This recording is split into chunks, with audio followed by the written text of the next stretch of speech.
We welcome you back to the Two Guys Named Chris show. Our official attorney is Lisa Lanier. She joins us every week at this time. She's president of the Lanier Law Group, hireaheavyweight.com or lanierlawgroup.com. And she goes inside several legal cases. Plus, we had some just some hypothetical questions for her this week. Hello, Lisa. How are you? I'm fantastic. I hope you guys are. Doing really well. Great to hear from you. Now, the hypotheticals we had. First, we started talking about this earlier in the week.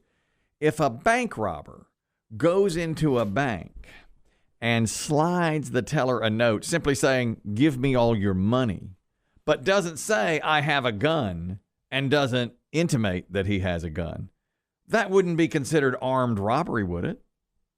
It's not armed robbery, but the laws are kind of outsmarting the criminal here because they know that sometimes this happens where they have a fake gun, a water pistol, or even their hand in their pocket to, seem like a gun.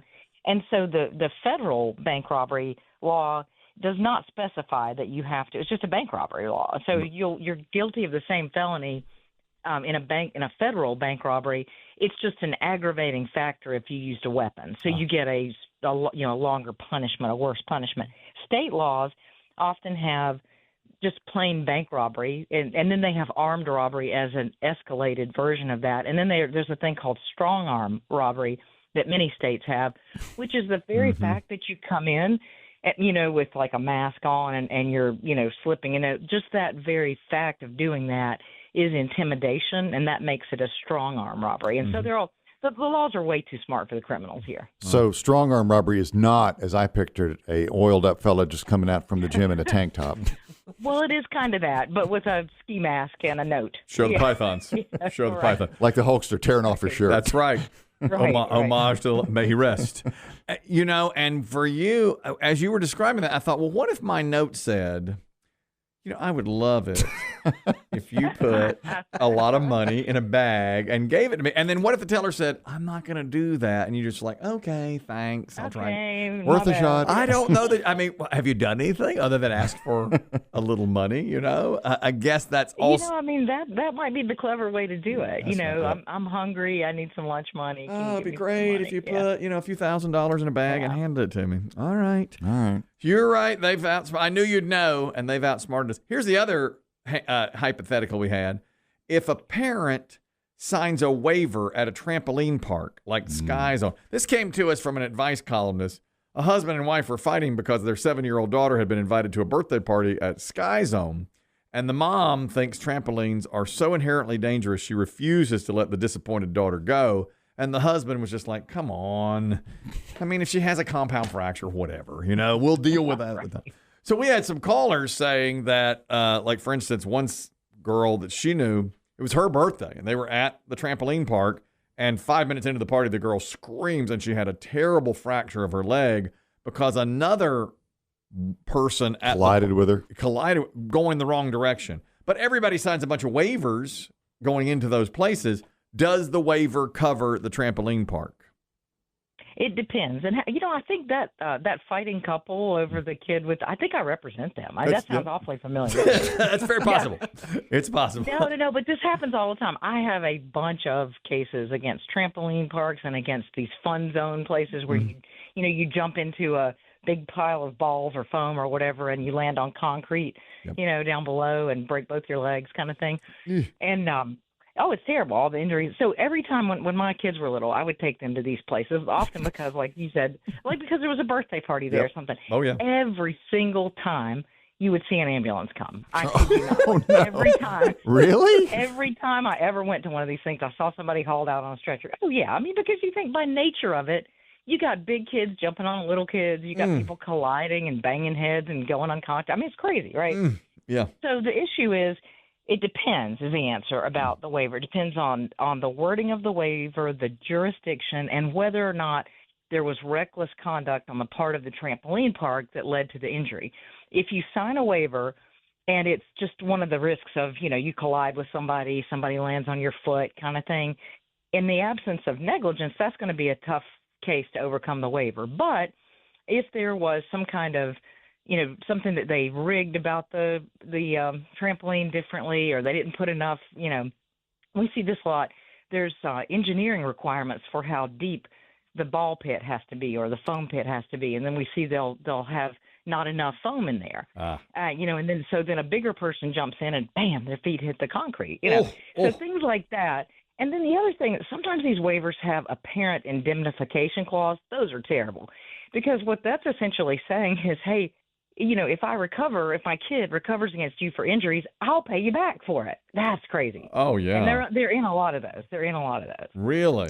Wow. That's dirty pool. That's a double whammy, and that's hard to overcome. Yeah, that's a double whammy. That's a world I just, not having kids, I've never been to that world. Do you know, Lisa, off the top of your head, how old? Because obviously a kid can't sign a legal waiver, right?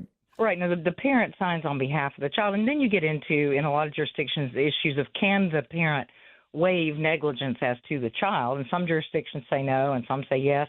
And that's a lot of times why they'll put in that parent indemnification, because it's like, hey, you brought your kid here, and we may or may not be able to get the kid to sign a valid waiver, but you can guarantee as the parent that in exchange for getting to come here, if somebody sues us on behalf of this kid, you're going to pay us back. Boy, that'd make me mad. Is there a minimum or maximum age at these parks?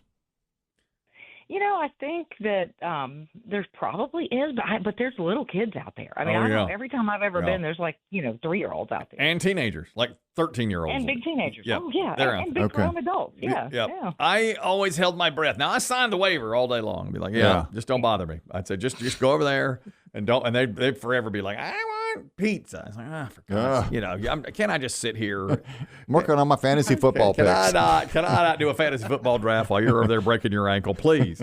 But you just pray, get me through these 2 hours without a compound. I do not want to see a bone come shooting out of somebody's leg, especially if they're related to me, and I don't want my kid to cause that either.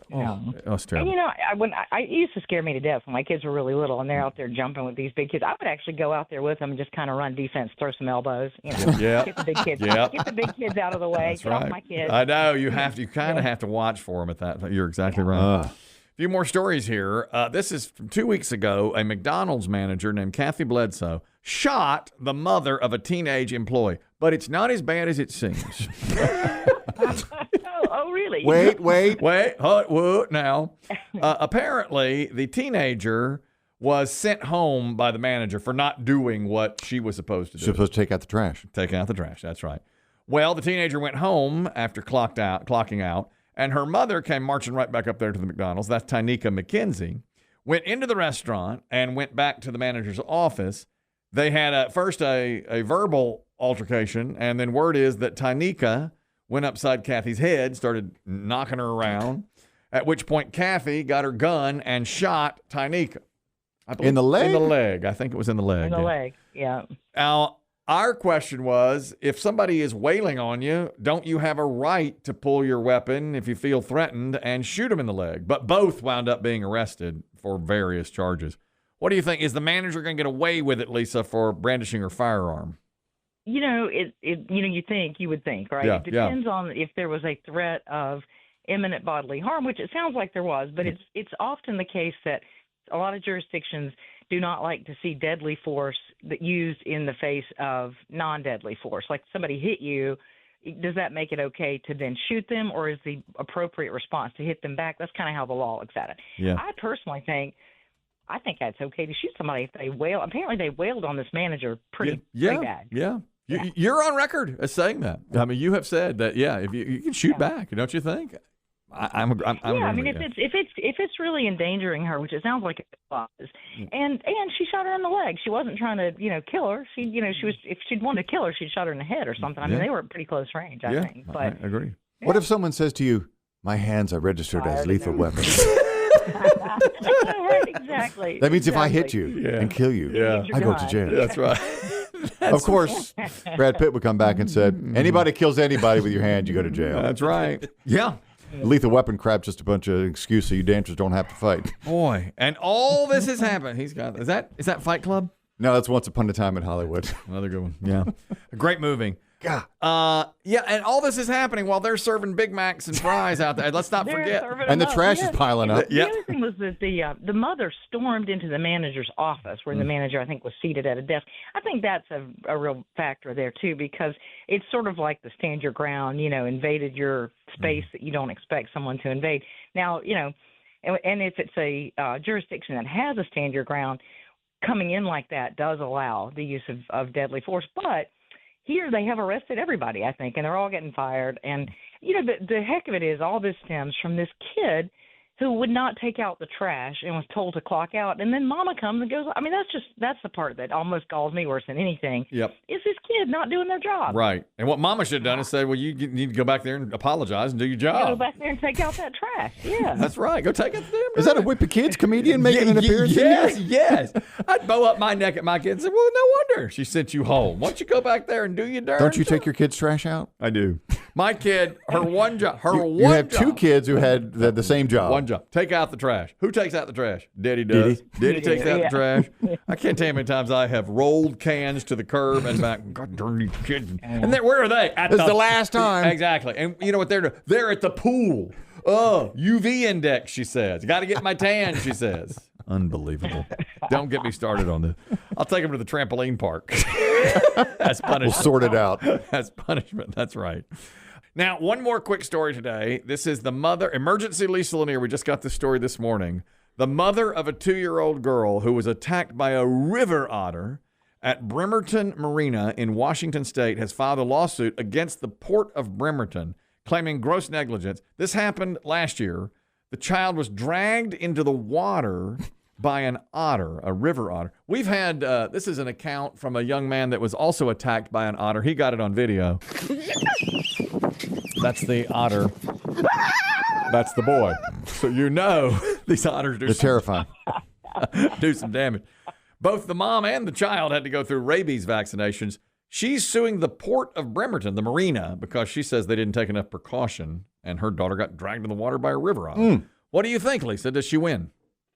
I think she will. Yeah, this where this happened in Washington State, and they live on a boat on the Sound there, by the way. Really? So this woman and her kid live on a boat there, which is interesting. But no, they drag this otters. They're so darn cute. You would never think that they were so vicious, but they absolutely took this kid underwater and biting and clawing, and then the kid surfaces and mom grabs her, and So the issue is that they have been overrun with otters at this particular marina, and the former manager of the marina told it's a commission, it's because it's a government facility, told them over and over, we got to do something about this. Not only are the otters aggressive, but they're also pulling in fish and eating them on the shore and leaving all these, fish guts everywhere, and it's like stinking and decaying, and so it's really bad. So they have now, after the fact, they have trapped a bunch of them and euthanized them. So they have tried to deplete the otter population. Wait a minute. Wait. No, they killed the little otters. What? I know. Relocate. All right, you two, stop it. Relocate. Where they like water. Where are you going to put them?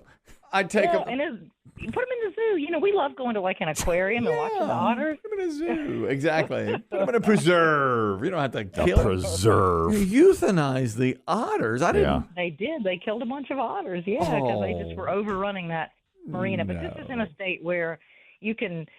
Their sovereign immunity laws, where you can sue the government, are pretty flexible. So I think they'll be able to, because of that notice that the manager, when you have the manager of the place going, guys, we got to do something about this. Yeah. These otters are killing us. Wow, I didn't see that coming. I didn't know. Yeah. Lisa, you're on fire today. You're breaking legs and taking out garbage and killing otters. I love it.